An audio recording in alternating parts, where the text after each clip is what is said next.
All right, this is Mr. McCord's chemistry class. In this video, we're going to look at acidic and basic concentration. So whenever we deal with an acid in chemistry, typically what we're looking for is what the concentration is of H plus ions in solution. Sometimes we also call that H3O plus.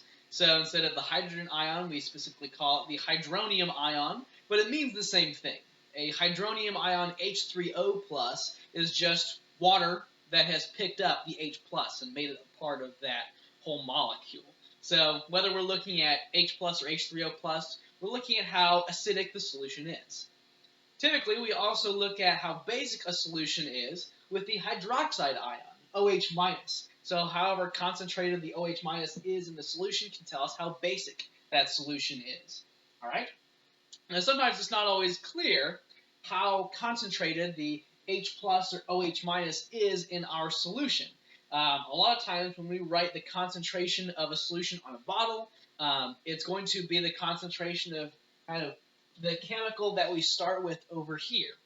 But in reality, in solution, it's probably going to break up into those ions, like we're assuming here. Like this HCl is not going to stay as HCl, it's going to break up into H plus and Cl minus.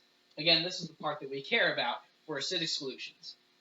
Our calcium hydroxide is going to split into our calcium ion and our hydroxide ions. There are multiple in this case. So the concentration of this, or the number of moles of this original calcium hydroxide, can be misleading to just how much hydroxide ion I'm actually making in the process. So we're going to do a couple of practice problems to see how we weave in the principles of stoichiometry into figuring out how much H plus or OH minus is in a solution. So let's try this first one here. So we're told that we have a solution with 0.75 moles of HCl in it, but I want to know how acidic it is. So specifically, I want to know how many moles of H plus I have in this solution. Okay, well, I'm going from moles of one thing to moles of another, so this is just something stoichiometry can do for me, and this is the only time I need to use the numbers out in front, my coefficients, to do this conversion. So let's set this up.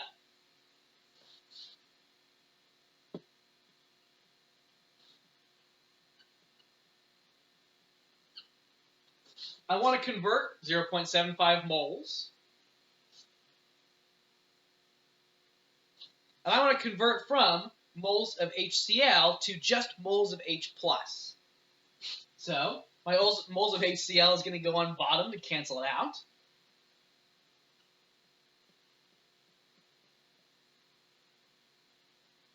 And I'm trying to get to moles of H plus on the top.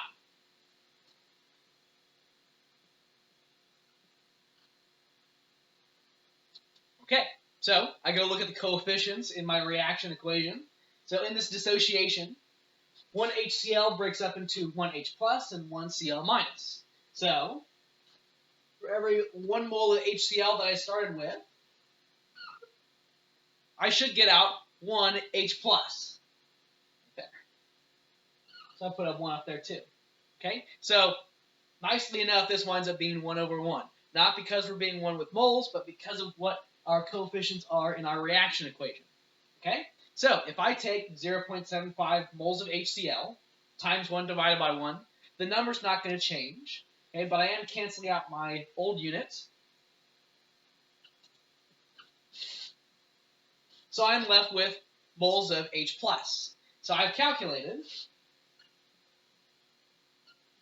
and there are 0.75 moles of H plus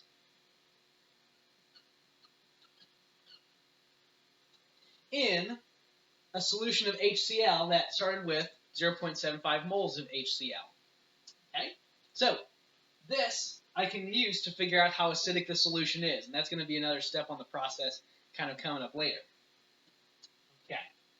Now we can do a similar thing for our calcium hydroxide solution. See how basic it is based on how much OH minus we are getting in the solution. Okay? But this time we're going to take it a little bit farther, because I want to figure out the concentration of OH minus, not just how many moles of OH minus there are. So let's see how this works out. So I'm starting with 0.33 moles of calcium hydroxide.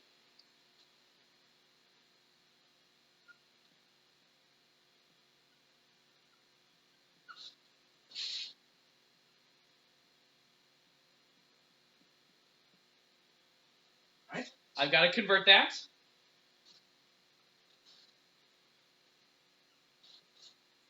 And again, I'm going from moles to moles, so I've got to look at my coefficients in my balanced reaction equation.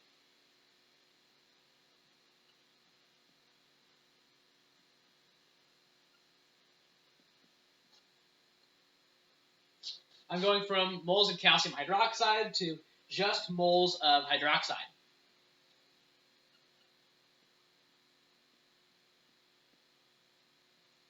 Okay. Well, every time I take this calcium hydroxide all together and break it up, I take one of those, I break it up, I get 2 hydroxide ions. Okay? So I'll have twice as many hydroxide ions floating around as I did this calcium hydroxide all stuck together. Right? So I just take 0.33 times 2 divided by 1, and that's my number of moles of OH minus, where our moles of calcium hydroxide are getting canceled here.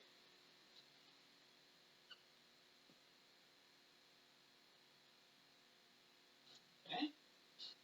My mental math is good enough.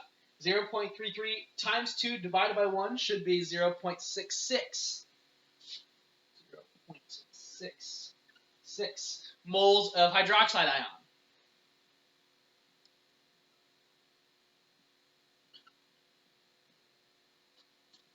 Okay, cool, not too bad. Okay? But we do want to figure out the molarity of this OH minus. What is the molar concentration of the hydroxide ion in this solution? So, one step left. I've got to take this number of moles and change it into a molarity by taking the moles of my solute, in this case my calcium hydroxide, divided by the liters of the solution that it's dissolved in. In this case, I'm told it is 0.5 liters of solution. So, just kind of bring this up here a little bit. 0.66 moles of hydroxide divided by 0.5 liters of solution.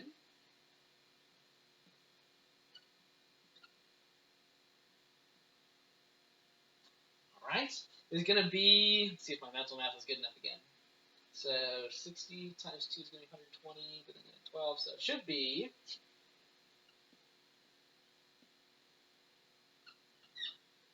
1.32 molar concentration.